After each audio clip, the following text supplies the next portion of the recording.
But I hope everybody here knows about caching or have some idea about caching or have heard about caching, right?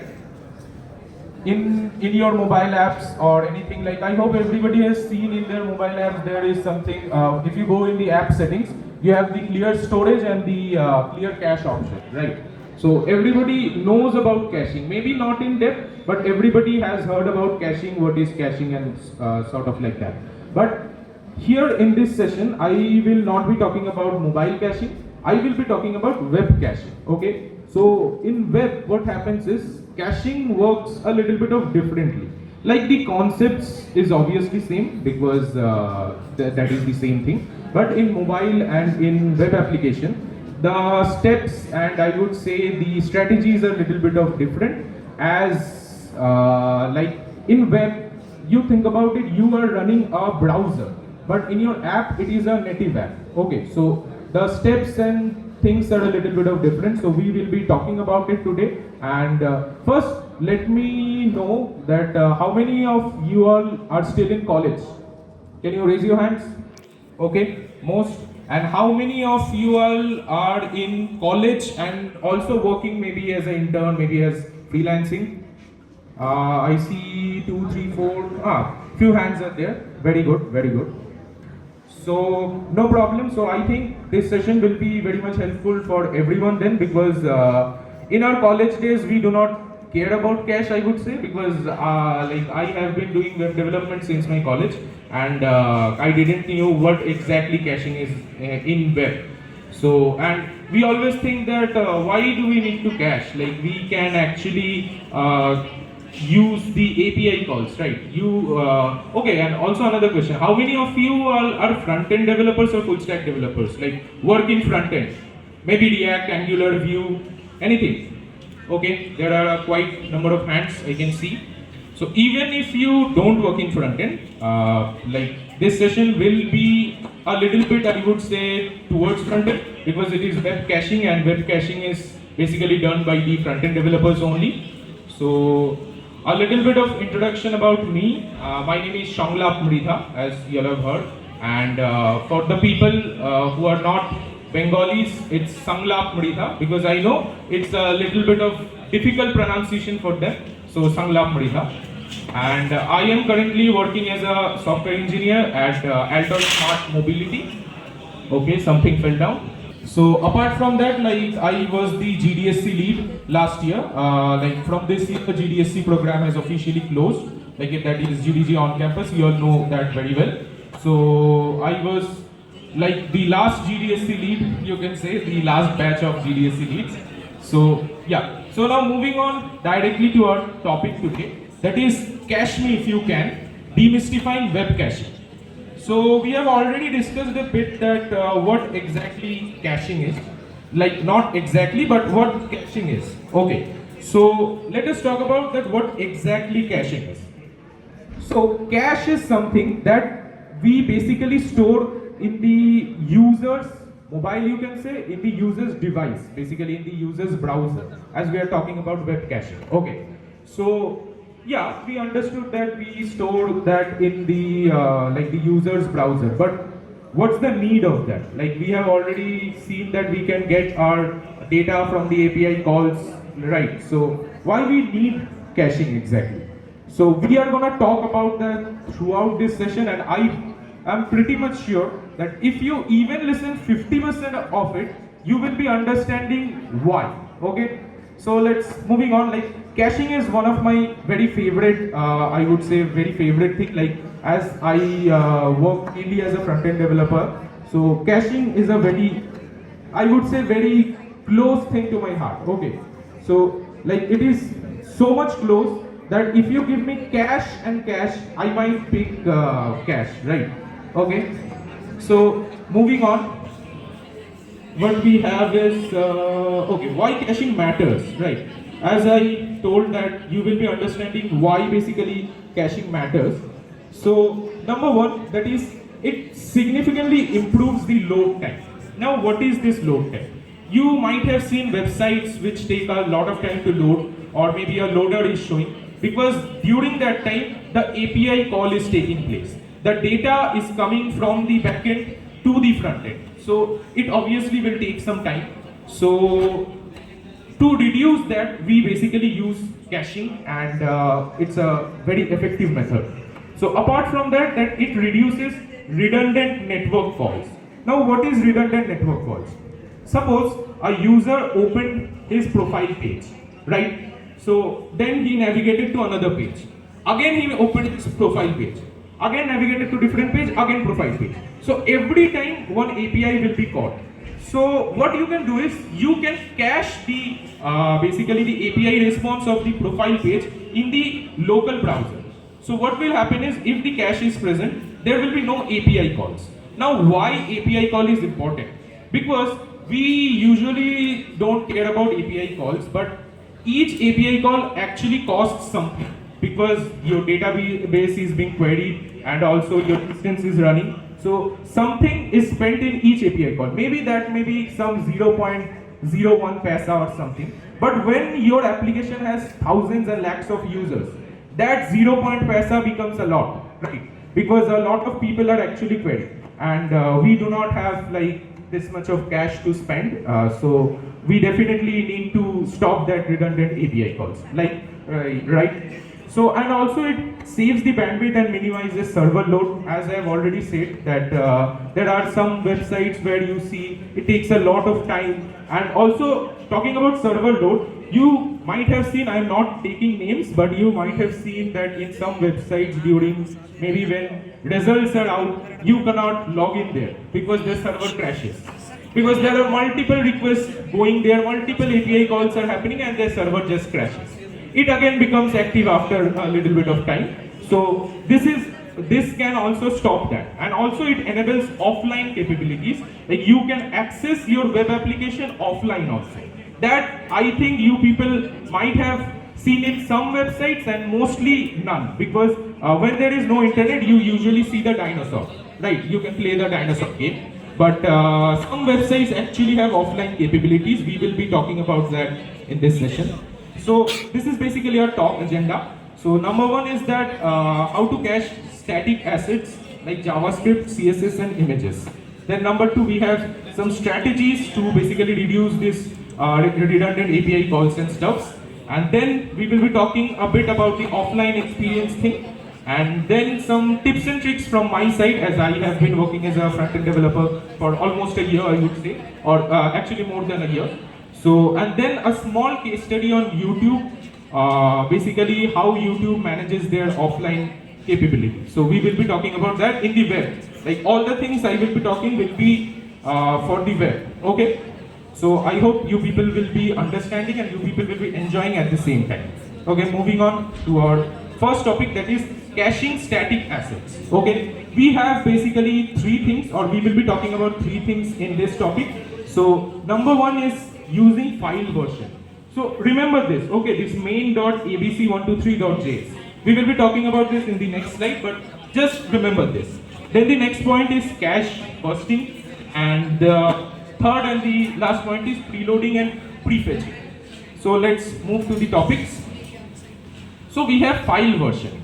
So now, what is this file version, right?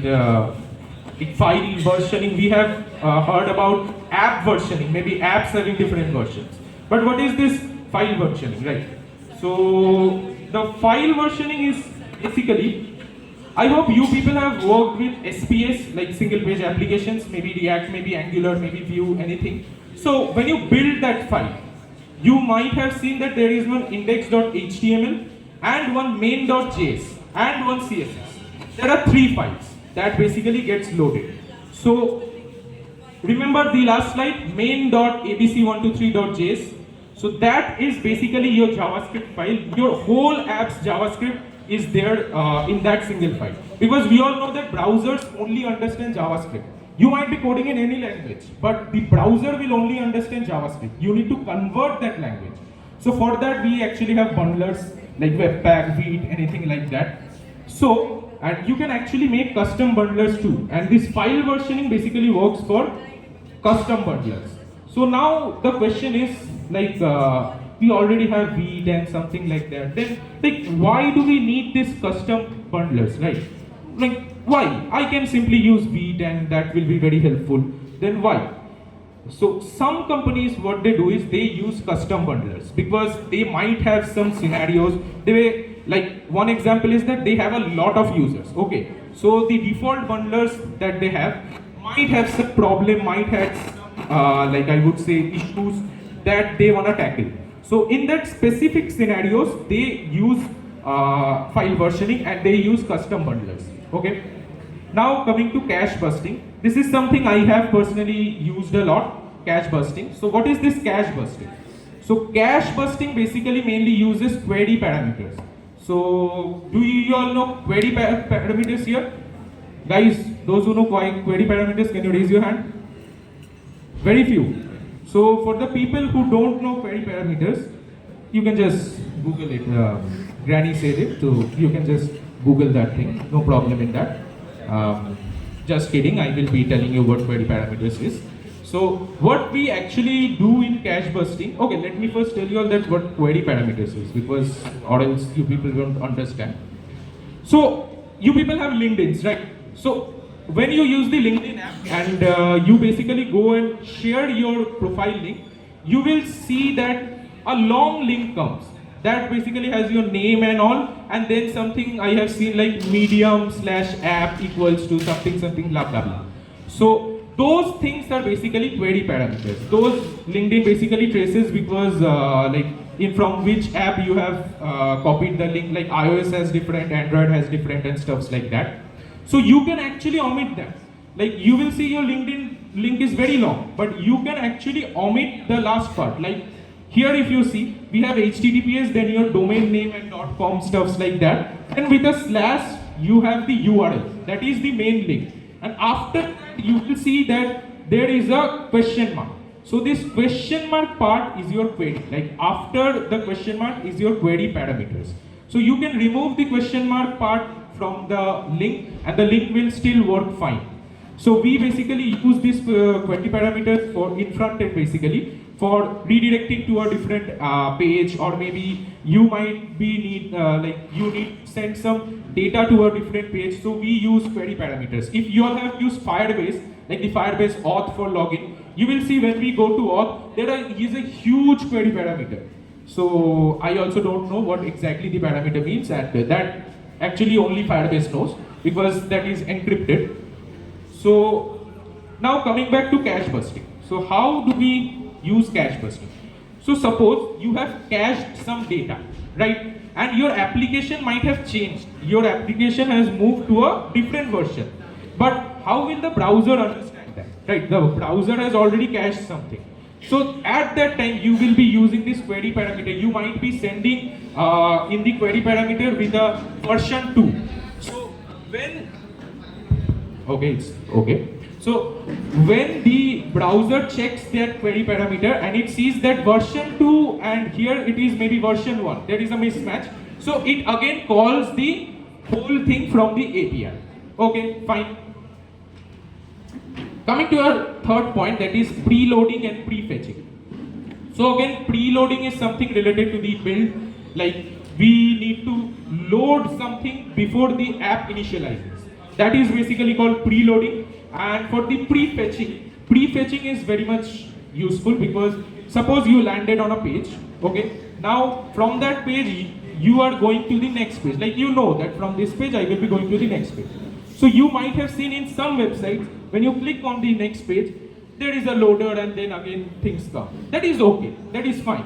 But what will be the experience if you just click and immediately all the data comes without the API call? So how that is done is basically prefetching.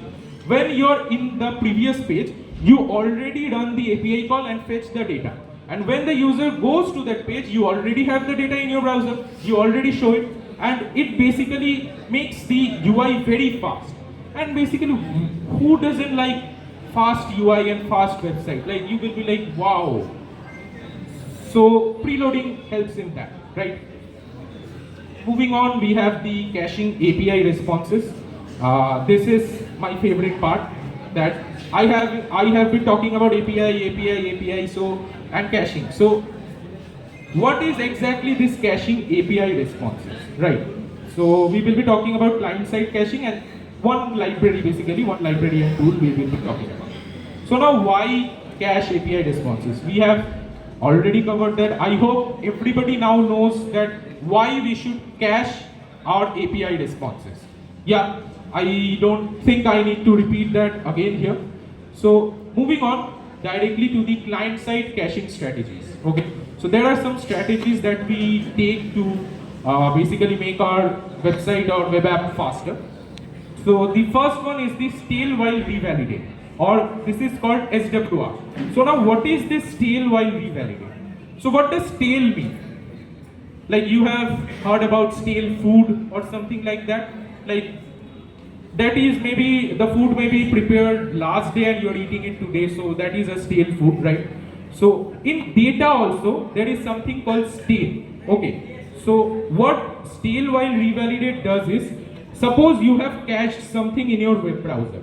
So when the user opens his page, you show the previous data, like you show the stale data to him or her.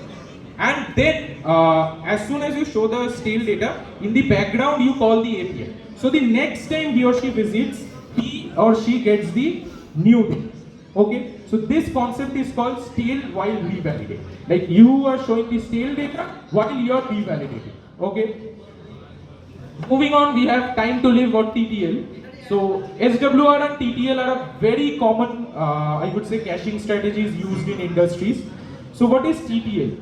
So time to live, when you hear something like time to live, you may be feeling like Zindagi na milegi dobara, but no, that is not the case. Time to live is something different.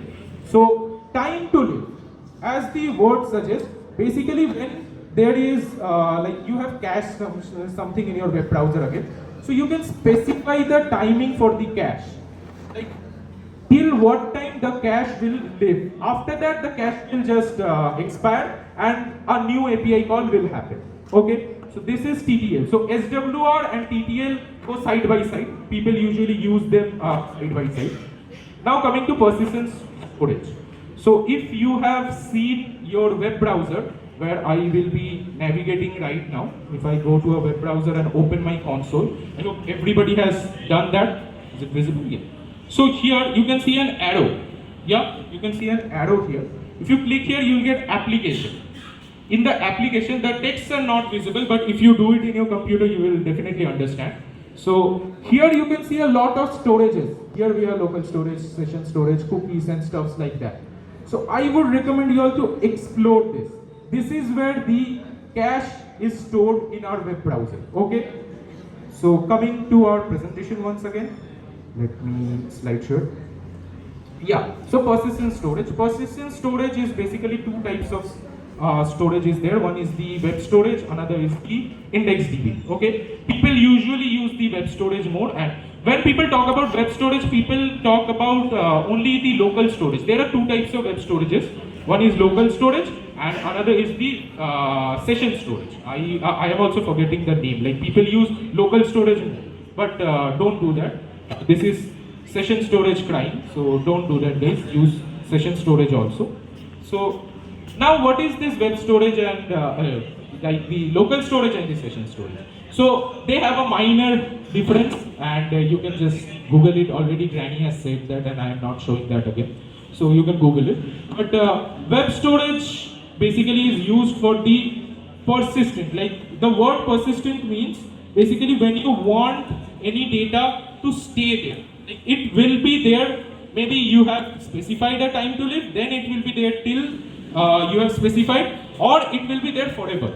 Like local storage basically can store data forever until and unless you clear the whole cache of your browser. Then it will be definitely cleared, but apart from that, it will not. And IndexedDB again helps you in the offline capabilities. We will be talking about offline capabilities just in the next half, I think. Yeah, first we have the libraries to do. So we have talked about SWR, we have talked about TTL and stuffs like that. So now what exactly we can use to achieve that? Because coding like vanilla JavaScript is very tiresome, right? So there is something called tech stack query. Tech stack query is available for React, Angular, Vue, and a lot more things. So everybody can use TAN-stack query. TAN-stack query gives custom functions to basically use SWR, TTL and everything. So I would highly recommend you all, if you all are into front-end or want to be a front-end developer, building UIs is very easy. But this caching, I would not say very easy. Definitely making it responsive is a tiresome work. But caching involves, I would say, like if you want to become a senior developer from a junior developer, this is something that you should know. Like how to cache, where to cache, like what are the caching strategies, okay? So moving on, the offline first experiences, as I have been saying. So for the offline first experiences, we basically need service workers. So now what is this service workers? What comes to your mind when you hear service worker? Maybe something like this guy, but we are not talking about him. Or maybe something like this guy. He's very happy, but still we are not talking about him. We are talking about this service worker. So service worker is basically another layer to your system. See, this is your application and that is your cache and network. Service worker basically is a middleware, you can say, or maybe if you have read about computer networks, there are a lot of layers, the OSI layer. So basically service worker is another layer. So what service worker does? Service worker basically intercepts your API calls and you can use a lot of things out there. Like I would say service worker is such a topic that I can talk about 1 hour, or like it can't be covered in this session, but maybe in another session, same place next year or maybe somewhere else, let's see. So, but service worker is something that is used to achieve these offline capabilities, okay? Moving on, some tips and tricks I have been saying. So, number one is cache hierarchies. So, what is this cache hierarchy? So we have talked about local storage, session storage, IndexedDB, cookies and a lot more. So an ideal application should use cache hierarchies. So what is this cache hierarchy? Cache hierarchy means involving everything. You should not store everything in your web storage, or you should not store everything in your IndexedDB. You should use everything. And where to use what will come with experience or maybe Googling a bit. Because Google is a vast thing, you can use it anywhere, anytime. Now we have AI solutions also, like I'm not taking names, but yeah. So apart from that, we have conditional hierarchies also. So conditional hierarchies is something like, suppose you have a web application where there are multiple roles. Like there is admin, there is maybe some middleman, or there is some user. So everybody will have a different sort of structure. Like the admin can do a lot of things that the user can't, right? So for them, you should use conditional, I was going to say conditional rendered, not conditional caching, okay? Because for a user, you might not need a lot of pages. So why cache stuffs there? Like it will just make the browser's storage space lesser and lesser. So always use conditional hierarchies, okay? And then coming to 2 points that you should always remember. That is, avoid stale data issues. Like we are talking about SWR, stale while revalidate. So what happens is sometimes you have cached something and you haven't cleared that. So what happens for users is whenever they open, they get the same old data. They never get the real data. So always keep that in mind. You should have a condition to revalidate. Okay, coming to overusing local stores. Okay, so this actually happened once with me, but before that I need to drink water. Just overusing local storage actually happened with me. Like I stored everything in the local storage. When a lot of data came, actually the local storage actually has a size, I think 5 MB or something like that. That basically exceeded. And what happened is that the whole app actually crashed for users. And that happened in production only, so it was a bit of a mistake by my side, but yeah, but one thing, I didn't forget to use the hash. Like I definitely used the hash, because or else all the deliveries would have been cancelled. This would have been the condition, right? My app also had the same condition, but the deliveries were going on. So moving on, we now have one case study, I would say, or example you can say, the offline page on YouTube, okay? So let's go. this is something I really love to show. So my net is currently connected, I think so, yeah, my net is connected. So if I go to my YouTube, this is my YouTube, I have Harkirat's video. So as you can see, this is my YouTube, I can scroll it and check stuff. And I also have my GitHub, okay? I also have my GitHub here, both are working. But what if I just go and close my Wi-Fi? Or rather turn off my Wi-Fi. So if I go to GitHub first, I refresh, I have the dinosaur. I can play, okay, I cannot play, I don't know, okay. But I have the dinosaur here because I have no internet. But if I go to YouTube and then I refresh, there is no dinosaur. I still have this tab and I can see my subscriptions. How is this possible? I don't have any internet connection, but how is this possible? So to understand this, we need to again go to the application that I said. So here you can see in the local storage, YouTube have a lot of things, but where the main thing they have stored is this cache storage. There is something called cache storage also. So if you go there, here, you can basically see if this visible, you can see the nav bar over here, like the dashboard kind of thing that they have, the hamburger menu. So YouTube actually uses this cache storage to show their offline page. There is no dinosaur here, they have made a custom offline page. And if you are a front-end developer, you should always make a custom offline page. Like that is gonna impress your interviewers or anybody who is going to see. Like they're not seeing a dinosaur, they're seeing something else. You can show your name, you can show your LinkedIn, anything in your projects. Like if I'm talking about personal projects, obviously.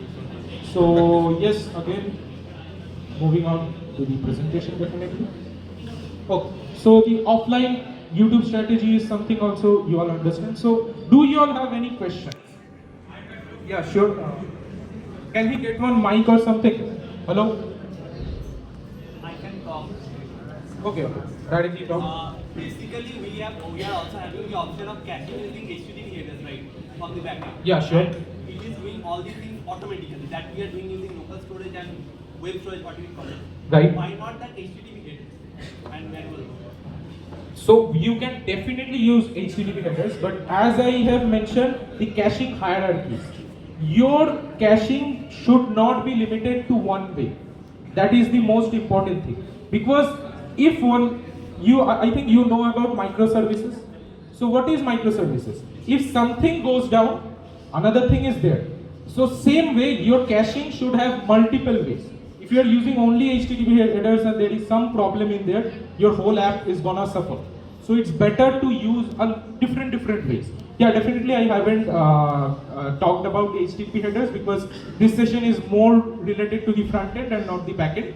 But yes, you can definitely use that, but I would recommend use this also. Use both. Use both, like use everything you can, because the more hierarchy you make, your better the app is going to perform much better. Okay. One more thing, like with the coming of the new frameworks, like that whole debate of versus and remix, every framework is introducing their own way of caching, right? Right. So what to use actually? We have back-end cache, we have front-end cache, we have this versus level, provider level cache. Okay. Got it, question. So see, everything is good, nothing is bad. All depends upon you and the people you are working with. Because like see, you need to think about the long run, because you might be working in a company, you implemented something, there might be some other person coming. Okay, so usually companies prefer the old way. They don't want to adapt the new way fast. But along with that, have you heard about 10-stack query? 10-stack query is also a new thing. 10-stack query is also a new thing. Like you will very rarely see people use, like companies using 10-stack query or Zoostand also. You will see very rarely. But like what I did is, in my company, I introduced Zoostand and 10-stack query prod. So now the application is running using those. So you need to take the initiative to change. You need to make people understand. If you are working in a personal project, do anything, explore everything, right? Explore everything, do anything. But when there are real users involved, when there are real stakeholders involved, things get a little bit of complicated. So you need to think like what you're going to use, but I can say everything is good. There is nothing bad that you should use this or you should use that. Everything is good, you can do with anything. Okay?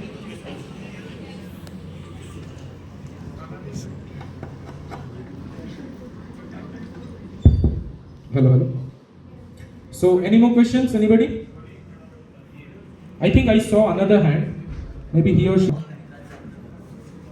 I believe I did. Okay, yeah, sure. One thing I'd like to ask is, when you are performing caching or when you are doing caching, the main problem of doing caching, what you generally prefer, doing caching on client side or doing caching on server side? Mainly client side, because it reduces the load on server, and like your browser gives you an ample amount of storage. As you can see, YouTube has already cached a whole page there. Whole page is there. Apart from that, they are using multiple caching strategies. So the web storage is something like, I would say people with 2-3 year experiences also don't know what exactly web storage has, or like the number of things it has. So I would always prefer caching in the front end because it reduces the load on the back end always. Also, one thing regarding what you told regarding the offline part, you can cache anything. So I think there is a little problem in that from a security perspective. Like if that thing happens, then what a person from an attacker or a hacker can do, he can use a cache burst query and he can easily poison that. So it will make it's a malform practice. Definitely, but that is what service workers are for. You can use service worker, like there are a lot of security measures in service workers. Like, if I talk about local storages, that can be that can be hacked using any cross script. Anything is possible. But again, cookies come in picture. Like if we talk about tokens, like the JWT token or any token we use, we usually store that in the cookies. Because in cookies, the cross-script attackers cannot attack. But if you are like, in generally when I started with frontend, I used to store the cookies in the web storage. But then I understood that it can be very easily accessed by anybody else. So there are multiple options, like cookies is there, and service worker, to be very honest, like service worker gives you a full security measure. Like it becomes very complex, you need to write a lot of things, but yeah, security can be taken care of, I can guarantee that. Thank you. Okay, thank you so much. Any more questions? None, right? Great. So I hope you people are feeling like this right now. Your mind is blown. A lot of information at the starting of the day itself. But don't worry, you will understand everything as time passes on. So yes, this is me, and you can definitely, this is basically my Linktree link, or you can search also directly with OP. That is basically my gaming name. So you can use this Linktree and you will get all my socials, my portfolio and everything is available there. You can follow me, and if you have any questions, always DM me on LinkedIn. I am very much active there. I cannot guarantee for other sites, but yes, I am very much active on LinkedIn. So if you have any questions, you can do that. So yeah, I think that is it for today. Thank you everyone. You people have been a great audience. It was my pleasure talking here, and thank you to the organizers too. Thank you so much.